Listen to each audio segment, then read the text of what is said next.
Hi, welcome to another episode of Hot Takes. Now, it seems that Swinney has been less than truthful. I know, it's stunning, isn't it?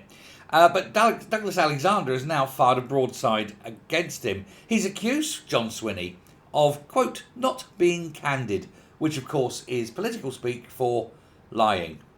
He said he's lied to the Scottish people, all about what he knew and when he knew about the chances of housing 300 illegal immigrants in the Cameron Barracks in Inverness.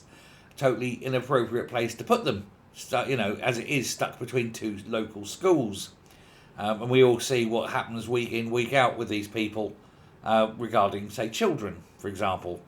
Now, there's been some verbal slip-up, perhaps, because the government has confirmed, the Home Office has confirmed, that it has delayed plans to move around 300 or so illegal immigrants, young men of fighting age, into Cameron Barracks in the city amid public anger, they said.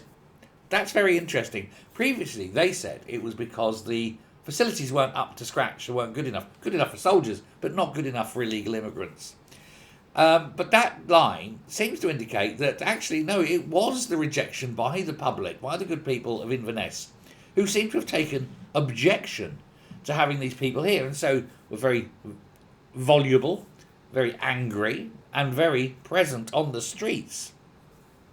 It seems to have, I suppose, concentrated the mind.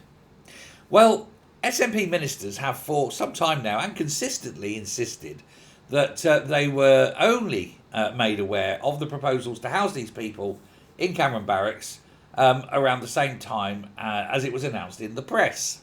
Now, Douglas Alexander has appeared on BBC Scotland Sunday show and basically said that this was, in not his words but my words, but basically a load of old bollocks. He used the term factually wrong, but that is another political speech for a load of old bollocks, a lie.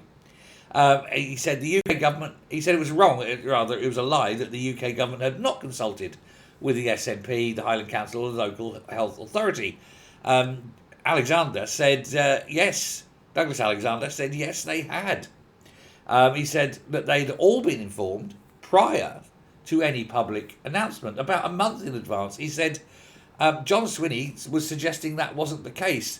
But John Swinney is in the same position as some of his ministers, perhaps, of not wanting to be fully candid about the fact that they were informed, not wanting to tell the truth, because, of course, it would be politically difficult. He says, I can actually show you the correspondence we received from the Scottish ministers prior to the announcement referencing Cameron Barracks. Got them by the short and curlies, effectively, hasn't he? The First Minister had criticised the proposal, he said, but it was there. We've got it. You cannot say that they only found out on the day, as it were. Now, he said the plans, John Swinney said the plans had been made up on the back of an envelope. Well, presumably they have. But Swinney was writing on the back of that envelope as well, it seems. Who knows? But this is what happens. And that line about, not putting them in because of the anger. Well, I think that, therefore, is something that everyone up and down the country should listen to. If they're trying to put them in near you, be on the street, have your placards, be loud, reject it, say no, make it clear that you are not going to allow this to happen. Regardless, fight and fight and fight. Because what they are doing, what the government are doing, are trying to destroy our country, trying to take away its heritage and dilute it. And they're getting us to pay for it. They shouldn't be in towns. They shouldn't be near schools. They should be in work camps, well away from everyone else, kept there. 1 hot meal, 2 cold meals a day, fresh cold running water, no mobile phones, no cigarettes, no spending money, nothing. Wooden huts, 3 tiered bunk beds, and they can stay there until they're ready to leave. They do that by coming up to the guards and saying, I'd like to go home now.